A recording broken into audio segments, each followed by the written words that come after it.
All right, tracking the tropics now. A hurricane, Cat 1. Busy night ahead, Tony. Yeah, second hurricane of the season. Probably not going to get a whole lot stronger. Not too far between where it is now and where it's going to make landfall, less than 100 miles. I think we're getting spared this time. You know what, we originally thought this could be possibly a borderline Cat 2 as it entered landfall, but one big saving grace with us, with this system, has been the dry air. It's really been preventing this storm from intensifying rapidly or really getting better organized earlier. And there's still a little bit of southwesterly wind shear too, but she's right. The dry air is the biggie, I think, for the eye itself. Wasn't able to close off until very late in the game, essentially. And even still, doesn't look bad. The eye does not look right. good. Hey, let's take a look now at the cone. So some good news on that front. However, we still have a lot of rain. We still have the chance for flooding, especially in our western counties. And we still have the chance for overnight severe weather into the early morning hours. So let's break it down. There's your landfall right around 8 o'clock in the morning. 80-mile-an-hour sustained winds around the core itself, while east of there, those heavy bands of rain continue to come on in tonight. And because of that, with the wind, we've upgraded Lake County from an inland tropical storm watch to an inland tropical storm warning.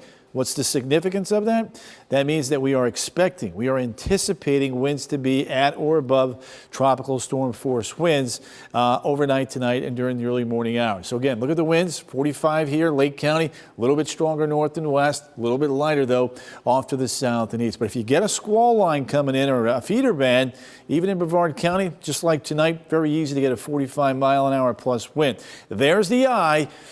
You take a look at the western edge. This is some of that drier air, and it created a little bit of wobble there earlier. It almost looks like it's going east. It's kind of a little bit deceiving. It's actually looking more like northeast, but look at all of the heavy rain on the eastern side of this storm and just offshore. There's some good wind there, 55, 65 miles an hour. Some of that's going to translate onshore as we go deeper into the night. There's Ocala, Denellen, getting in some of the heaviest rain out there right now. Portions of western Marion County, over 4 inches of rain. There's the Villages, there's Leesburg, there's Lake Panasoffkee, moderate to heavy rain. You go east to there, no rain for now along I-4 and I-95 in Brevard County. But as that storm starts making more of a northeasterly turn, guess what's going to happen? These bands down here, they're going to rotate across the peninsula. We're going to have to watch that very carefully. So, updated timeline. Overnight tonight, tornado watch in effect through 6 a.m. Heaviest bands tonight west.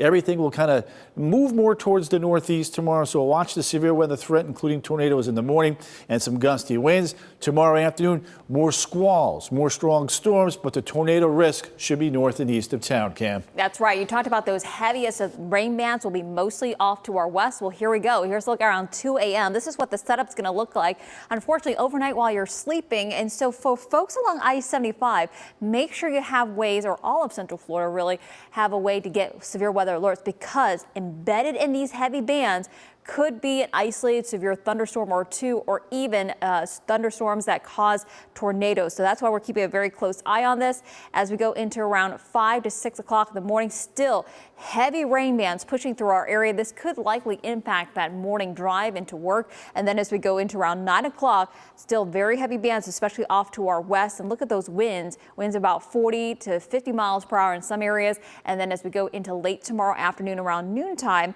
we start to see the heaviest of the bands lift off toward north and east, but very squally weather, as Tony alluded to, as we go into the afternoon. Still some very gusty winds, especially off to our northern counties.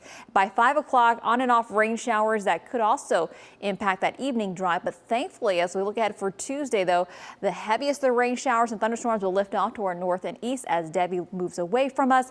Still some breezy winds on the backside of this, but at least the worst of the weather expected overnight into tomorrow morning. So here's a look at the county by county impacts. An additional 2 to 5 inches of rain expected in areas over Marion, Lake, and Sumter counties. All three of these counties, again, as Tony mentioned earlier, under tropical storm warnings now, with wind gusts easily of 55 miles per hour plus. Out towards the Orlando Metro, Seminole, Orange, and Osceola County picking up an additional 1 to 3 inches of rain before this is easily said and done. Again, that plus side you see means we could see some localized areas get a little higher amounts than that. Worst of the weather between now and noontime tomorrow, with max gusts around 45 miles per hour. Still looking at the possibility of tornadoes tomorrow. For the coastal counties, Flagler and Volusia County, we're looking at additional 1 to 3 inches of rain.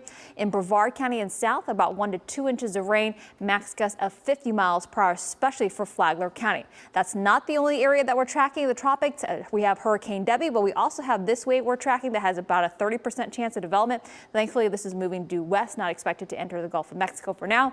But tomorrow will be first warning weather day, the worst weather. Again, for the first half of the day, that's when we're seeing the greatest threat for severe storms. By the afternoon, strong storms around, but not as what we're expecting in the morning. And by Tuesday, we'll see those conditions gradually improve. By Wednesday into Thursday and late week, we return to more of our typical summertime rainy season weather pattern. We'll have more news for you coming up on the other side of the break.